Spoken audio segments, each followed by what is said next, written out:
देता हूँ, भगवान हमें मिल जाएंगे, फिर भटकना नहीं पड़ेगा, बहुत से बेड़ा पार हो जाएगा। अगर इन दो बातों पे हम चल लिए तो अब हम कर उल्टा रहे, हम सेवा भगवान की कर रहे हैं। सेवा किसकी कर रहे हैं? हम भगवान की सेवा कर रहे हैं। कोई बुराई की बात नहीं, करना चाहिए परमात्मा की सेवा, लेकिन गुरुदेव कहते हैं कि अगर सेवा करना हो ना तो सेवा संसार की करो, खूब करो संसार की सेवा, जितनी हो सके हमसे खूब करो। लेकिन अगर प्रेम करना हो, प्यार करना हो तो वो प्रेम श्री सावरिया सेठ से करो। अगर सावरिया सेठ से प्रेम कर लिया ना महाराज, मैं दावे से कहता हूं जहां बोलोगे वहां भगवान दिखेगा, पर उससे प्रेम करना होगा। पर हम उल्टा कर रहे हैं महाराज, हमारा प्रेम बटा हुआ है, हमारा प्रेम पत्नी से है, ब्याही से है, हमारे बयान रिश्तेदारों से है। लेकिन वास्तविक में अगर प्रेम करना हो तो प्रेम भगवान से कर लो। और जिस दिन भगवान से प्रेम हो गया महाराज, बहुत से बेड़ा पार हो जाए। क्योंकि एक बार उस प्रेम के रास्ते आकर के तो देखो, उस गली में जाओ तो सही जहां परमात्मा रहता है, और उस परमात्मा को पाने के लिए उस प्रेम गली में जाना होगा, प्रेम उस ठाकुर से करना होगा। अब भगवान को ढूंढने चले हैं, प्रेम हमारा और कहीं छोड़ दिया हमने, जीवन में कभी प्रेम किया ही नहीं किसी से, और परमात्मा की ओर चले। बताओ फिर भगवान मिलेंगे? अगर भगवान को पाना है, गिरधर गोपाल को पाना है, तो उससे प्रेम करना होगा। जो प्रेम गली में आया ही नहीं, वो प्रियतम का ठिकाना क्या जाने। जो प्रेम गली में आए नहीं, जो प्रेम गली में आए नहीं, तम का ठिकाना क्या जाने। प्रेम गली में अगर भगवान को पाना है, अगर सावरिया सेठ को अपना बनाना है, तो ध्यान से सुनना, उस प्रेम की गली में जाना होगा। लेकिन आज तक गए नहीं प्रेम की ओर, लेकिन अब अगर उस परमात्मा को पाना ही है, उसका मेन ठिकाना क्या है वो देखना है, तो हमें प्रेम करना होगा परमात्मा से। जो प्रेम गली में आया नहीं, प्रियतम का ठिकाना क्या जाने। जो जिसने कभी प्रेम किया ही नहीं, जिसने कभी प्रेम किया ही नहीं, वो प्रेम निभाना क्या जाने। जो प्रेम गली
ना कोई, ज्ञान कहे भगवान को पाना, क्या जाने वो प्रेम गली में आए नहीं प्रिय तम का ठिकाना, क्या जाने।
सावरिया सेठ को पाना है, परमात्मा को पाना है, तो हमें प्रेम भगवान से करना होगा।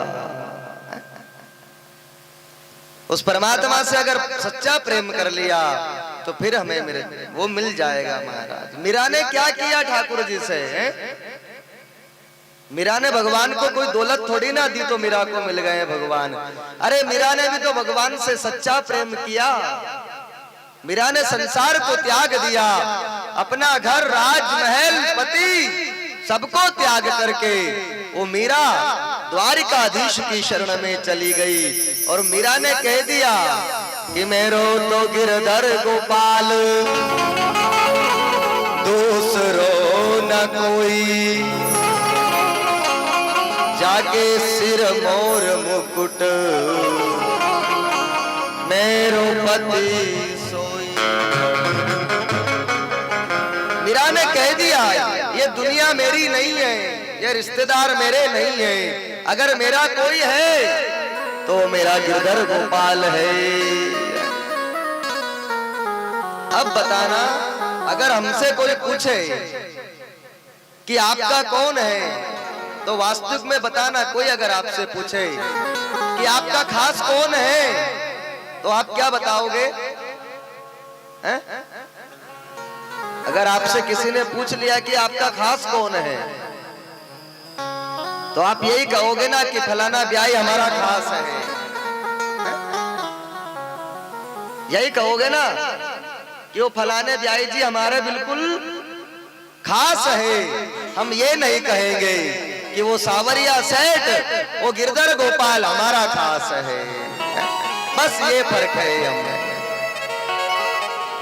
मीरा से पूछा, मीरा तेरा कौन है? राजस्थान के लोगों ने, मारवाड़ की मीरा, जब मीरा भजन करती थी गिरधर गोपाल का, इसी धरती पे हुई साहब मीरा। और ये राजस्थान की जो धरती है वैसे तो वीरों की धरती है, ये सूरवीरों की। महाराणा प्रताप, पृथ्वीराज चौहान जैसे बड़े बड़े योद्धा इस पावन भूमि पे हुए हैं। लेकिन ये अगर वीरों की भूमि है ना तो साथ में भक्त की भूमि भी है। ये बड़े बड़े भक्त भी हुए इस धरा पे। और भक्तों का जो शिरोमणि है मीराबाई, उसका जन्म स्थान यहीं का है। और एक बिहारी जी की सावरिया सेठ की कृपा से मेड़ता में मुझे अवसर मिला है बोलने का। तो मीराबाई जब भजन करते थे गिरधर गोपाल का तो महाराज यहाँ राजस्थान के लोगों ने मीरा को बहुत परेशान किया, बहुत परेशान। हंसे क्योंकि भक्त के ऊपर लोग हंसते हैं महाराज। जो भगवान का सच्चा भक्त होता है ना, उसके ऊपर दुनिया हंसती है। और दुनिया अगर हमारी भक्ति के ऊपर हंसने लग जाए, बिल्कुल समझ जाना कि अगर दुनिया हमारे ऊपर हंस रही है ना, तो वो गिरधर गोपाल हमसे प्रसन्न हो रहा होगा। यहाँ मीरा जब नाचती थी महाराज, उसका विरोध करते थे यहाँ के लोग। राणा चित्तौड़गढ़ का राजा खुद विरोध करता था कि मीरा ऐसा ना करें। जब मीरा परेशान हो गई, बहुत सहन किया मीराबाई ने, बहुत सुना, बहुत उनकी सास ने, उनके देवर ने बहुत सुनाया मीरा को। लेकिन मीराबाई ने निर्णय कर लिया कि अब इस चांदी की दीवार को छोड़ करके अब मुझे कहीं जाना होगा। अगर यहीं रही तो मैं भगवान के भजन नहीं कर पाऊंगी। इसलिए मीरा ने चांदी की दीवार को तोड़ी, मीरा ने घर छोड़ दिया। एक धनवान की बेटी ने गिरधर से नाता जोड़ लिया, चांदी की दीवार को तोड़ी। महाराज मीरा ने राजपाट महल सब त्याग दिए और मीरा यहाँ से राजस्थान को छोड़ करके महाराज मीराबाई वृंदावन चली गई। और जब मीरा वृंदावन गई ना महाराज, वहां भी मीरा शकुन से नहीं रह पाई। वहां के भी ब्राह्मण संत मीरा को तंग करने लगे, मीराबाई को परेशान करने लगे। और महाराज भक्त की कसौटी होती है, भक्त कहीं भी भक्ति करता है ना भक्त, तो दुनिया उसके ऊपर हंसती है, ताली बजाती है उसके ऊपर, परेशान करती है ये दुनिया भक्त को। अगर कोई कथा कराए और सारी व्यवस्था करे, अकेला दौड़े भागे उस कथा के लिए वो, तो जो लोग हैं वो हंसेंगे उसके ऊपर। देखो ये भगवान के भगत हैं। मीराबाई को वृंदावन में भी वहां के लोगों ने परेशान किया मीरा को, और मीराबाई ने वहां से भी निर्णय लिया कि मुझे वृंदावन भी अब छोड़ना होगा। तो मीराबाई द्वारिका में चली गई, वृंदावन को छोड़ करके। और देखो बंधुओं, मीरा को इतना परेशान किया, लेकिन मीराबाई ने किसी को श्राप नहीं दिया कि ये मुझे परेशान कर रहे हैं तो मैं इन्हें श्राप दे दूं। मीरा को लगा कि मुझे ज्यादा तंग करते हैं तो इस जगह को त्याग दो, छोड़ दो। मेड़ता से भी मीरा जब गई मारवाड़ से, तो मीराबाई ने वहां के लोगों को श्रापित नहीं किया,